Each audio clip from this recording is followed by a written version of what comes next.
Hey guys, what's up? It's Stephanie. Welcome back to my channel. In the video today, I'm going to be discussing a question that I was asked by one of my subscribers in regards to do you need to be smart to be able to succeed in PA school?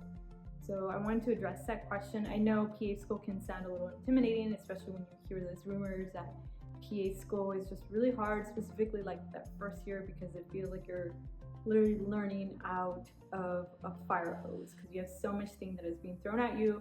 And then especially your first year is the most important year in regards to just your whole journey in PA school, because that's where you kind of learn the foundations of medicine, foundations of pharmacology, pathophysiology, anatomy, physiology. So it's really important that you do really well during your first year of PA school, because this is what's going to set you up as a future PA, and it's going to help you treat your patients better, provide better medical care, and then be able to pass the PANCE. So do you have to be smart to be able to succeed in PA school to be able to pass your classes? And this is my true belief in regards to this. And I say no, that you don't have to be smart to be able to succeed in PA school. What you need to do though is be able to work hard. And I think that's just for everything, right? Be able to work hard, ensure you have that incentive of wanting to become the best that you can, the best provider that you can, ensuring that you learn everything well. And it's really interesting because when I rotated with one of my nephrologists, he had a really good, left me with a really good quote. And the quote is, in Spanish, he told me, si empiezas chueco, terminas chueco, which means that if you start crooked, you end up being crooked. What does that mean?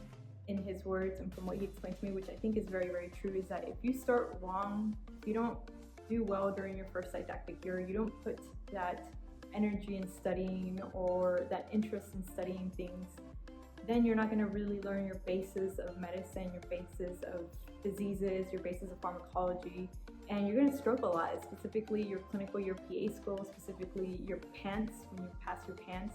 So that's what he meant, that you start crooked, you end up crooked. And I think that is very true.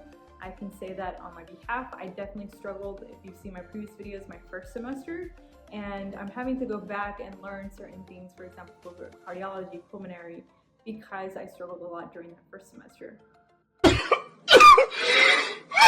But what I do have to say is that no, you do not have to be smart to be able to succeed in PA school, to be able to be accepted in PA school.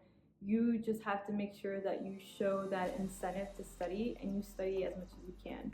Specifically that first year. It's going to be very hard, and if you work hard, you study hard, you study as much as you can. And if you're struggling, ask for help, ask your professor for help, ask your fellow peers and classmates for help. Don't be afraid to ask anyone for help, because they're there to help you. And that's what's going to make you a better provider in the future, because once we graduate as PAs, we don't know anything. And I know for sure I've totally experienced that during my clinical rotations. Like, for example, my burn rotation. It was a huge learning curve, and I did not know everything. I learned so much. So even in medicine, as a future PA, you're constantly, every single day, learning new things. So it's not whether you're smart, it's really whether you work hard. And I might get hate for this video, but that is just my 2 cents. That is my belief, that if you work hard, you study hard, and that's the key. You study hard and you put that time in your first year, you put that time in during your clinical rotations, it's going to make you a really good PA. You'll be able to pass your PANCE. So work hard. The first year, definitely you will not have a life. You'll be constantly studying all the time, and that was my case.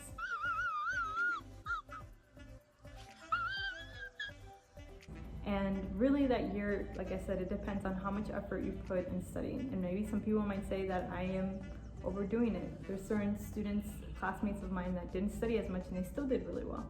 But for individuals like me, I had to work a lot harder, and thankfully it's paid out now. But I had to work a lot harder, I had to study a lot more, and it really helped me out. So no, it's not whether you're smart, it's really on how much studying you do and how much effort you put in to studying. And that has to be my 2 cents. So if you feel like you're scared because you're like, I'm not smart enough for PA school, you are though. Just make sure that you work hard. If you need help, make sure that you reach out to your classmates, make sure you reach out to your fellow professors. They will help you out, but don't give up. Once you pass that first year, you're fine. Clinical year is really, like I said, just building on more onto that foundation that you learned in PA school during your first year. So work hard, study, and it's going to really pay off once you get out that first year. So now you don't have to be smart to be in PA school, just work hard, study hard. Repetition is really the key because you're learning so much information, and I'm a huge fan of repetition. I know I keep saying this over and over again throughout my videos, but really that is the key to be able to succeed during your didactic year and clinical year, is ensuring that you're repeating that information over and over again. And one of the things that really worked out for me was flashcards. So I am a huge fan of flashcards. Osmosis has really good flashcards, and Osmosis you have to actually pay for the subscription, but I really recommend it. I got it for 2.5 years and it was fantastic. I used flashcards on day one until when I graduated to PA school, until after I took the PANCE. So that entire time I was doing flashcards over pharmacology, over pathophysiology, over anatomy and physiology, clinical medicine, everything, doing them daily over and over again. And that's really the repetition, and that's how you're constantly reminding yourself of the information you're learning, and it doesn't just stay back there and it's dusted, right? Same with podcasts. I'm a huge avid fan of podcasts, YouTube videos. There's a lot of podcasters that are free. Doctors, one of my favorite ones are Curbsiders, internal medicine Curbsiders are fantastic. For those of you who are interested in family medicine or even internal medicine, they touch an array of topics, and they definitely helped me pass the PANCE and definitely helped me a lot during my clinical year PA school. YouTube videos that are free, definitely I recommend Armando Hasudagin. He is fantastic. He has a lot of YouTube videos that are free. If you're a visual person, I really recommend his videos for like pathophysiology and clinical medicine. He also has some pharmacology videos also that are really good, and like I said, the best thing is that they're free. So no, you don't have to be smart to be in PA school. I know I've said this over and over again. Just work hard, study, and you will do well, okay?